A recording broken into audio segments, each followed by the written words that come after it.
તારીખ 25/2/2021। નમસ્કાર વિદ્યાર્થી મિત્રો, આજે આપણે પર્યાવરણનો આગળનો પાઠ જોઈશું। તમારે પાનું 124 તે જોવાનું છે। અહીં આપણને આપ્યું છે તમારું મનપસંદ પક્ષી કયું છે અને તમે તમારા વર્ગમાં તમારા મિત્રોને કહી શકો એ કેવી રીતે ઉડે છે અને કેવો અવાજ કરે છે, બરાબર? તો તમારું જે મનપસંદ પક્ષી હોય એ વિશે તમારે અવલોકન કરીને તમારા મિત્ર સાથે તેની ચર્ચા કરવાની છે। એ કેવી રીતે ઉડે છે અને કેવો અવાજ કરે છે। હવે તમે મોરને જોયો હશે, બરાબર? મનપસંદ પક્ષી તરીકે તમે મોર કહી શકો કે મારું મનપસંદ પક્ષી મોર છે, અને એ વધારે ઉડી શકતો નથી મોર, કારણ કે એનું શરીર ભારે હોય છે, પીંછા ને વગેરે શરીર પર હોવાથી શરીર ભારે હોવાથી એ વધારે ઉડી શકતો નથી, એ ઓછું ઉડે છે। અને તમને એનો અવાજ પણ ખબર છે કે એ કેવો અવાજ કરે છે, ટેહુંક ટેહુંક। વરસાદ આવવાનો હોય છે તે આગળ તે ખેતરોમાં વાડીમાં ફરતો હોય છે અને પોતાના પીંછા ફેલાવીને નૃત્ય કરીને વરસાદને બોલાવે છે। તો આ રીતે આપણે મોરને આપણું મનપસંદ પક્ષી કહી શકીએ। હવે આ પક્ષી કયું છે? માથે મુગટ છે અને પૂંછડીમાં સિક્કાઓ, ટોચથી પૂંછડી સુધી ખૂબ જ ભૂરા પટ્ટાઓ, અને ચાવી તરીકે એટલે એક આપણને ઓળખ એની આપી છે, તે આપણું રાષ્ટ્રીય પક્ષી છે। તો એ પક્ષી કયું? મોર, બરાબર? મોર એ આપણું રાષ્ટ્રીય પક્ષી છે, બરાબર? આપણા જે રાષ્ટ્રીય ચિહ્નો છે આપણા ભારત દેશના, તો એ રાષ્ટ્રીય ચિહ્નોમાંથી મોર એ આપણું રાષ્ટ્રીય પક્ષી છે। વાઘ એ આપણું રાષ્ટ્રીય પ્રાણી છે। કમળ એ આપણું રાષ્ટ્રીય ફૂલ છે। કેરી એ આપણું રાષ્ટ્રીય ફળ છે। જન ગણ મન એ આપણું રાષ્ટ્રગીત છે। 4 સિંહોવાળી જે સિક્કા ઉપર આકૃતિ હોય છે તે આપણી રાષ્ટ્રીય મુદ્રા છે, અને આપણો રાષ્ટ્રધ્વજ ત્રિરંગો। તો આ બધા આપણા રાષ્ટ્રીય ચિહ્નો છે, તેમાંનું એક મોર પક્ષી એ આપણું રાષ્ટ્રીય પક્ષી છે। જો તમારા ઘરની આજુબાજુ અથવા ઘરમાં કોઈ માળો હોય તો તેને ધ્યાનપૂર્વક જુઓ। યાદ રાખો, માળાની ખૂબ જ નજીક જશો નહીં અને તેને અડશો નહીં। જો એમ કરશો તો પછી પક્ષી ફરીવાર માળામાં આવશે નહીં, બરાબર? કોઈ પણ પક્ષીનો માળો હોય તો એને જો આપણે જોવો હોય તો દૂરથી અથવા દૂરબીન વડે એને જોવો પડે। જો એ માળાની ખૂબ તમે નજીક જાઓ અથવા તો એને અડો તો પછી પક્ષી એ માળામાં ફરીવાર આવતા નથી। એટલે માળાને કોઈ દિવસ આપણે અડવું જોઈએ નહીં, ઈંડાને પણ અડવા જોઈએ નહીં તો પછી પક્ષીઓ એમને અડતા નથી। થોડા દિવસો સુધી માળાનું અવલોકન કરો અને નીચેની વસ્તુઓ નોંધો। માળો ક્યાં બનાવાયો છે? તો માળો ક્યાં હોય છે? ઝાડની ડાળી ઉપર, અથવા ચકલીનો કે કબૂતરનો માળો હોય તો આપણા ઘરની આજુબાજુ ઘરમાં, બરાબર? અરીસાની પાછળ, ફોટાની પાછળ, છાજલી પર કબૂતરનો માળો હોય તો વાડમાં હોય અથવા તો કોઈ બંધ મકાન કે એવી અવાવરું જગ્યા હોય છે ત્યાં માળો હોય છે. માળો શાનો બનેલો છે? તો માળો ઘાસના સૂકા તણખલા, સળેકડા એટલે સળી જે હોય તે, ઝાડની સૂકી પાતળી ડાળીઓ, તારના ટુકડા, રૂ, વાળના ગુચ્છા હોય છે, કાપડના ચીથરા, દોરા, તો આવી બધી નરમ વસ્તુઓથી માળો બનેલો હોય છે. માળો તૈયાર છે કે હજુ પક્ષી તેને બનાવી રહ્યું છે? તો કે ચિત્રમાં આપણને દેખાય છે કે માળો તૈયાર છે. શું તમે ઓળખી શકો છો કે માળો કયા પક્ષીએ બનાવ્યો છે? તો માળો જે પણ પક્ષીએ બનાવ્યો હોય, ધારો કે લાકડાના અને તારના ટુકડા હોય તો એ માળો હોય છે કાગડાનો. અને કાગડાનો માળો સૌથી ગંદો હોય છે. પક્ષી માળામાં કઈ કઈ વસ્તુઓ લાવે છે?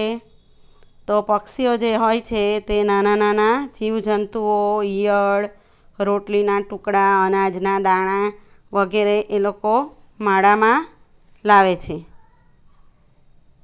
માળામાં કોઈ પક્ષી બેઠેલું છે? હા, માળામાં પક્ષી બેઠેલું છે.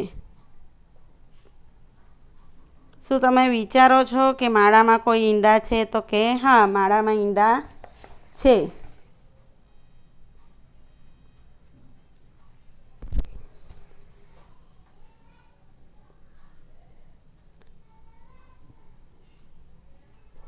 તમે માળામાંથી ચીંચી જેવો અવાજ સાંભળી શકો છો? હા, માળામાં બચ્ચા હોય છે એટલે આપણે માળામાંથી ચીંચી અવાજ સાંભળી શકીએ છીએ. જો ઈંડા હોય તો બચ્ચા ન હોય અને બચ્ચા હોય તો ઈંડા નથી હોતા. જો માળામાં બચ્ચાઓ છે તો બચ્ચાના મા બાપ તેમને ખાવા માટે શું લઈ આવે છે?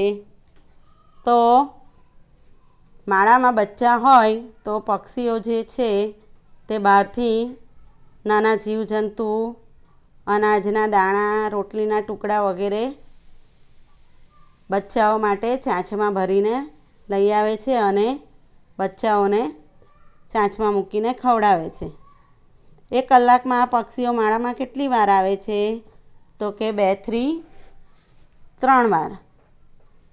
બરાબર, કલાકમાં 2 થી 3 વાર એ આંટા મારે છે, બચ્ચાઓને ખવડાવે છે, બચ્ચાઓનું ધ્યાન રાખે છે.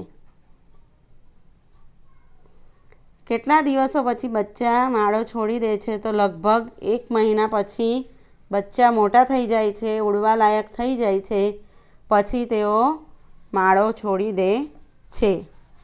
હવે તમારે કોઈ પણ એક પક્ષીના માળાનું ચિત્ર તમારી નોટમાં દોરવાનું છે. તમે જોયું કે પક્ષીઓ કેવી રીતે જુદી જુદી વસ્તુઓ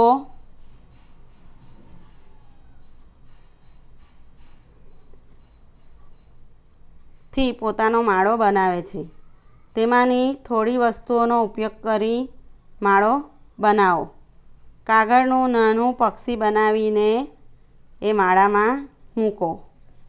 તમારે પણ જો માળો બનાવવો હોય તો પક્ષીઓ જે વસ્તુઓનો ઉપયોગ કરીને માળો બનાવે છે તે વસ્તુઓ તમારે લાવીને એનો માળો બનાવીને પછી એમાં કાગળથી પક્ષી બનાવીને માળામાં મૂકવાનું છે. પક્ષીઓ માળાનો ઉપયોગ ફક્ત ઈંડા મૂકવા માટે કરે છે. બચ્ચા મોટા થઈ જાય ત્યારે તે માળો છોડી દે છે.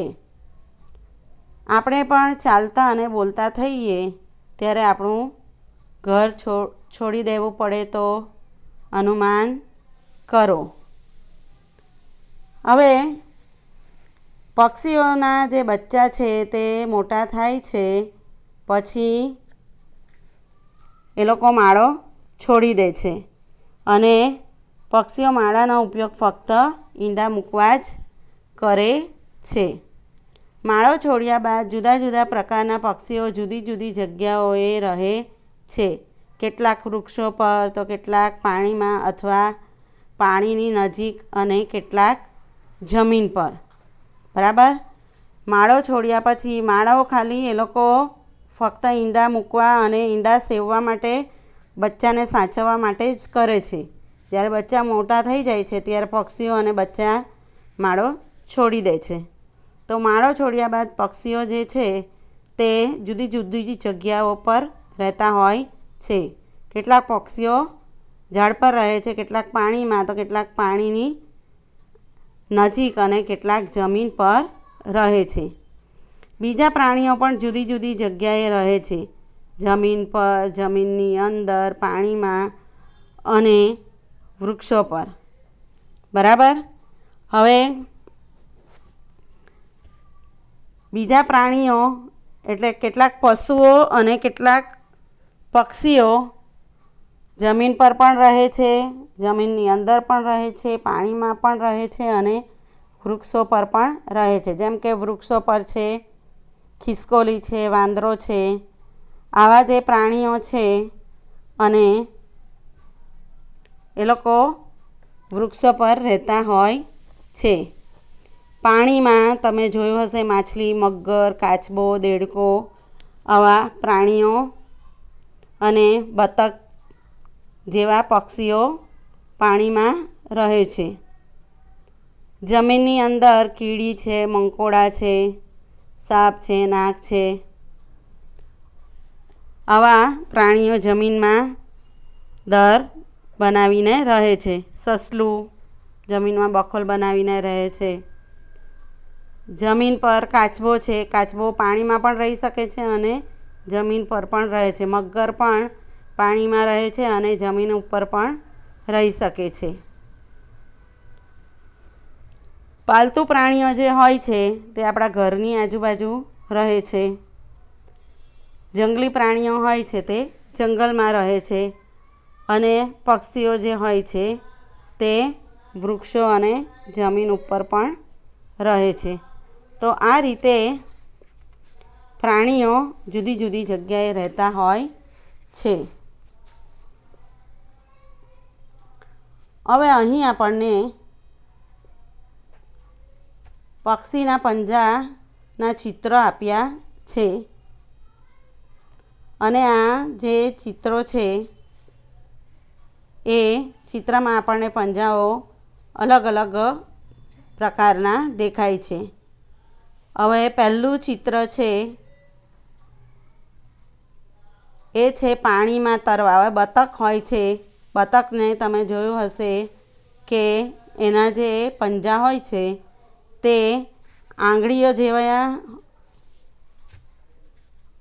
પગમાં પંજામાં આંગળીઓ જેવી હોય છે અને સાથે ચામડીથી એ જોડાયેલા આપણને દેખાય છે. તો આવા પંજા જે છે એને પાણીમાં તરવા માટે મદદ કરે છે. વૃક્ષની હવે બીજું પંજો છે વૃક્ષની ડાળીઓ પકડવા. જે પક્ષીઓ વૃક્ષની ડાળી ઉપર બેસે છે એ લોકોના પંજા હોય છે છૂટા, એની વચ્ચે ચામડી હોતી નથી. એટલે એ લોકો જ્યારે જેમ કે પોપટને તમે જોયો હશે જ્યારે એ વૃક્ષની ડાળી પર બેસે છે ત્યારે એના પંજા જે હોય છે તે ડાળીને એ પકડીને બેસે છે. એટલે એના પંજા આવા છૂટા હોય છે, આંગળી જેવી છૂટી આપણને દેખાય છે. હવે ખોરાક ઝડપવા, શિકાર કરવા. આ તમે પંજા જે જોઈ શકો છો તો એ પંજા જે છે એ શિકારી જે પક્ષીઓ હોય છે જેમ કે ગરુડ છે, ગીધ છે, સંભળી છે, આવા જે પક્ષીઓ હોય છે શિકારી પક્ષી, તો એ લોકોના પંજાની કુદરતે એવી રચના કરેલી હોય છે કે એમના જે પંજા હોય છે એમાં તીક્ષ્ણ નોર હોય છે. નોર એટલે કે નખ. તમને ચિત્રમાં દેખાય છે એકદમ તીક્ષ્ણ આપણને જોવા મળે છે. એના વડે એ શિકારને દબોચે છે ગળામાંથી અને પછી એ શિકાર જે એમનો હોય છે તે મરી જાય ત્યાર પછી આ નોરવાળા પંજા વડે એને ફાડીને એ લોકો એનું માંસ ખાતા હોય છે. હવે પછીના પંજા જે છે જમીન પર ચાલવા. તમને દેખાય છે કે લાંબા પંજા છે અને એ પંજાબમાં તમને જે પંજો છે એ પણ લાંબો જોવા મળે છે. 2 નાની આંગળી જેવી દેખાય છે અને એક મોટી આંગળી જેવી દેખાય છે. તો આવા પંજા જે હોય છે એ બગલાના હોય છે. જે પક્ષીઓ કાદવમાં ચાલતા હોય છે તો કાદવમાં ચાલવા માટે કુદરતે એમના પંજા લાંબા એમને આપેલા છે. વૃક્ષ પર ચડવા માટે. હવે આવા જે પંજા હોય છે એ વૃક્ષ પર જે પક્ષીઓ ચડતા હોય છે એમને આવા પંજા હોય છે. તો આ રીતે દરેક પક્ષીઓના પંજા જુદા જુદા આકારના હોય છે. જરૂરિયાત પ્રમાણે એમના પંજા જુદા જુદા પ્રકારના આપણને જોવા મળે છે. હવે પક્ષીની ચાંચ. અહીં આપણને ચિત્ર આપ્યું છે. એમાં દરેક પક્ષીની ચાંચ ખોરાક પ્રમાણે જુદી જુદી પ્રકારની જુદા જુદા આકારની આપણને જોવા મળે છે. બરાબર. પહેલું જે આપણને ચિત્ર આપ્યું છે તે ચાંચ આપણને દેખાય છે એકદમ તીક્ષ્ણ અણીદાર, માંસ ફાડવા અને ખાવા માટે. ગીધ છે, ગરુડ છે, આવા પક્ષીઓને આવી તીક્ષ્ણ ચાંચ હોય છે. કાગડો છે, સમડી છે. વૃક્ષના થડ અને લાકડામાં કાણું પાડવા. હવે લક્કડખોદ જે હોય છે તેની ચાંચ એટલી મજબૂત હોય છે અને થોડી લાંબી જેવી હોય છે કારણ કે એ લાકડામાં લક્કડ એટલે લાકડું, ખોદ એટલે લાકડાને ટોચે છે. વૃક્ષનું જે થડ હોય છે એમાં એ ટોચીને એને કાણું પાડે છે. એટલા માટે એની ચાંચ એ પ્રકારની લાંબી અને મજબૂત હોય છે. ફૂલોનો રસ ચૂસવા. હવે અમુક પક્ષી જે હોય છે તે ફૂલોમાંથી રસ ચૂસે છે. તો એટલા માટે એની જે ચાંચ હોય છે તેની રચના એ પ્રમાણે હોય છે કે એ ફૂલોમાંથી રસ ચૂસી શકે.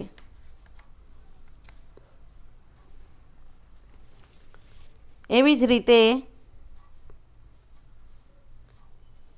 પછી જે છે છીછરા પાણી અને કાદવમાંથી નાના જીવજંતુ શોધવા. બગલો છે, સારસ છે, એવા જે પક્ષીઓ હોય છે એમની ચાંચ લાંબી હોય છે અને આવા પક્ષીઓ જે છે એ છીછરા પાણીમાંથી અને કાદવમાંથી જે નાના પાણીના જંતુઓ હોય છે, માછલી અને એવું બધું હોય છે, પાણીમાં રહેતા જે જીવ હોય છે તેને એ લોકોનો ખોરાક માછલીને પાણીના નાના જીવજંતુ હોય છે. તો પાણીમાંથી એને શોધવા માટે કુદરતે એમને લાંબી ચાંચ આપી હોય છે. બીજ તોડવા અને વાટવા. બરાબર. કબૂતર છે, પોપટ છે, એમની ચાંચ, પોપટની ચાંચ તમે જોઈ હશે કારણ કે પોપટ મોટે ભાગે એમાંથી મરચાં અને જમરૂખમાંથી બિયા શોધીને ખાતો હોય છે.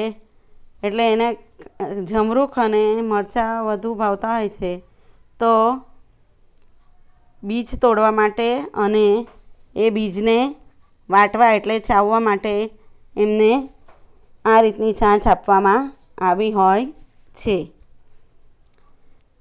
હવે કાગડા જેવા પક્ષીની તમે ચાંચ જોઈ હશે, એ પણ તીક્ષ્ણ હોય છે, કારણ કે કાગડો એ બધી જાતનો ખોરાક ખાતો હોય છે. એ આપણા ઘરની આજુબાજુની જે ગંદકી હોય છે તે સાફ કરે છે. એને કુદરતનો સફાઈ કામદાર પણ કહેવાય છે, કારણ કે એ એંઠવાડ છે, મરેલા પ્રાણીઓનું માંસ છે વગેરે, રોટલી છે વગેરે ખોરાક ખાતો હોય છે.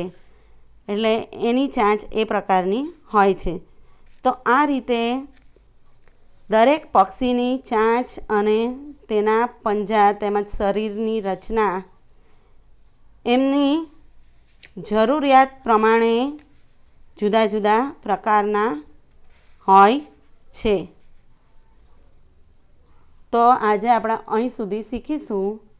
આવતીકાલે આપણે આગળનો જે પાર્ટ છે તે જોઈશું.